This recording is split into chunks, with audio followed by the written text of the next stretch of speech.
After 9 years, the Prime Minister is not worth the cost or the corruption. The AG's latest report found that the Liberal-created Green Slush Fund has been directing tens of millions of dollars into companies owned by, you guessed it, themselves. Their own civil servants called it outright incompetence, but it's worse than that. $123 million of inappropriate contracts, almost half, shouldn't have been given to those companies at all. It's even worse, $76 million connected to Liberal insiders. Is it incompetence? Is it corruption? Is it both? What the hell is going on over there? Yeah, hear, hear. Hear, hear, Ms. Lantsman. Before I pass the floor to the responsible minister, I'm just going to ask members, please, to be very judicious in the words that they choose in this House, to making sure that it is on the right side of parliamentary and as well as polite. The Honourable Minister for Innovation. Mr. Speaker, I think Canada is seeing how much the Conservative will go when we're talking about climate change, Mr. Speaker. We have been very clear, Mr. Speaker. From the moment that we receive allegations, Mr. Speaker, we launched 2 investigations, one by Raymond Chabot, Grant Thornton, and one by the law firm McCarthy Tétrault, and now the Auditor General, Mr. Speaker. We have been clear that we wanted to go to the bottom of this. That's what we've done, Mr. Speaker. And not only we have investigated, Mr. Speaker, we agree with the conclusion of the Auditor General. We're going to restore governance, we're going to restore funding to the clean tech in this country, and we're going to restore confidence from Canadians. Good answer. Shut clear. The Honourable Member from Thornhill. How rich do Liberals have to get before they solve climate change? Tens of millions of dollars being directed back into their pockets. The Auditor General made clear that it is that minister who's responsible for the scandal. While millions eat in food banks, young people can't buy a home, families can't take a summer vacation, that minister is giving millions of dollars to his friends under the guise of his climate change ideology. Is he actually joking? When will anyone over there face a single consequence for anything? Here. She's on fire today. Let's go, Ms. Lantsman. Here, here. The Honourable Minister for Innovation. Mr. Speaker, I'd like to thank my colleague for the question, Mr. Speaker. You see again the Conservative going, Mr. Speaker.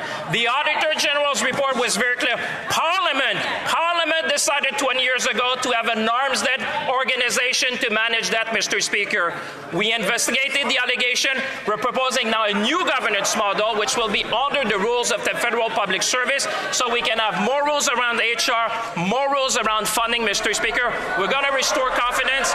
We're going to make sure that we have a model of delivery that have the highest standard, Mr. Speaker. We're going to fight for the clean tech in this sector. Yes, good answer.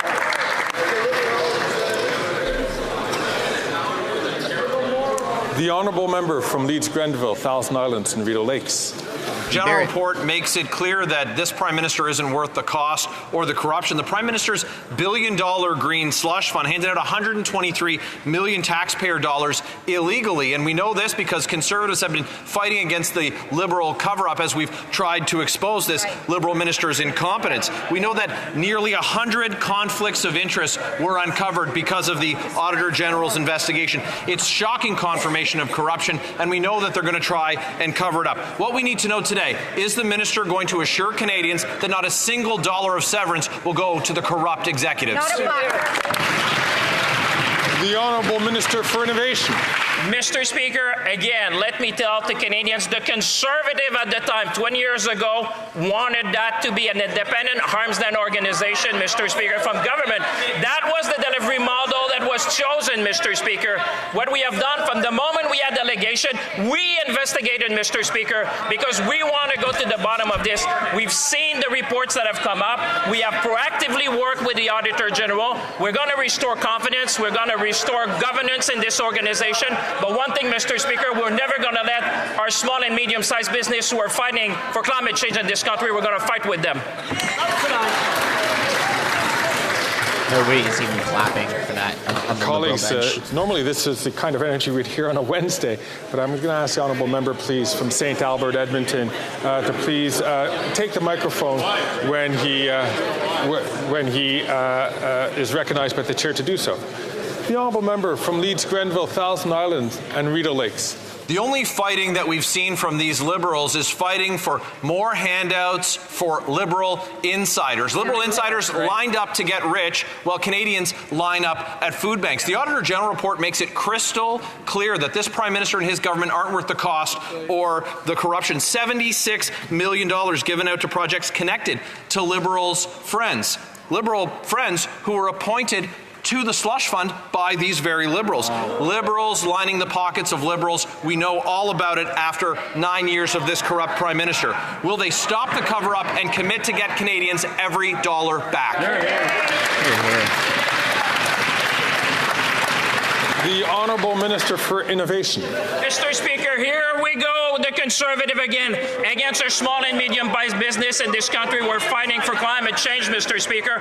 As I've said before, once we receive allegation, we initiated the investigation, Mr. Speaker, because we wanted to go to the bottom of this. The CEO of the organization has resigned. The chair of the board has resigned. We demanded an action plan by management. We welcome the Auditor General report. We're going to restore confidence. We're going to restore governance. But we got to make sure, Mr. Speaker, we're always going to be there to fight for small and medium-sized businesses in this country. They resigned after they made $76 million in taxpayers' money. They're good. The honourable member for Mégantic-L'Érable. Oh, they resigned. Well, Mr. Speaker, after 9 years of this Liberal Prime Minister, he's just not worth the corruption or the cost. Not one, not two, but three Auditor General reports. Three devastating titles. First of all, policies frequently disregarded by federal organizations when awarding professional services contracts. 2, significant lapses in government and stewardship of public funds at Sustainable Development Technology Canada. And finally, Canada's response to cybercrime hindered by government's disconnected approach. Liberal buddies are happy after all of this, but meanwhile, Canadians are fighting to put food on the table. When will the government do something about this? The Honourable Minister of Public Services and Procurement. Duck close or too close, whoever you say his name. I'd like to thank my colleague for giving me a chance to once again thank the Auditor General for her important work. Her reports deliver similar conclusions to those we've already seen and what has already been published by parliamentary committees. And given what we've already heard, we have taken strong action over the past year to make changes when it comes to granting contracts, for example, to businesses like McKinsey, the honourable member. And what's the result of all this hard work? Well, the Liberal Green Fund has put a lot of money into Liberal friends' pockets. The Auditor General told us this morning that the Liberal Green Fund sent $59 million to ineligible projects. That's right under the eye of the Minister of Industry, and just like usual, the Minister did nothing. But we know the Minister was aware. Will the Minister ask his friends to reimburse Canadians for their ill-gotten gains?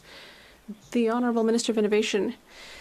Mr. Speaker, the Conservatives seem to be waking up. I guess it's this nice weather. As I said in English, when we heard allegations, we immediately launched investigations while they were slumbering. We took immediate action. We worked with the AG. Why? Because we want to get to the bottom of things. Our model of governance will enable us to relaunch the organization in order to be able to fund small businesses that are fighting climate change. We will bring back trust and support our small businesses. The Honourable Member for Belleuil-Chambly. Well, Mr. Speaker, we know that that report was tabled yesterday and could not have been looked at before. There's only one member of the Bloc Québécois on the committee, the member for Montarville. No one could have revealed the names in question. So I would invite the Liberal caucus to look around among themselves and tell themselves that among them there are people who are under foreign interference, foreign influence, and that during their next caucus they should perhaps speak among themselves and find out who it is. Oh, that's so smart. That's true. That's actually one thing that the Bloc's Honourable being Minister of Public Safety. correct about.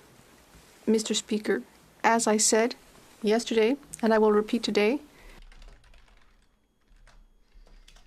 we need to be very careful when we talk about details of intelligence in a public context. as we've said, we are the only government who has created a series of measures that have evolved over the years to strengthen our capacity to detect foreign interference. I have a great deal of trust in our security and intelligence organizations and the RCMP, and I know that they will do what they need to do. The Honourable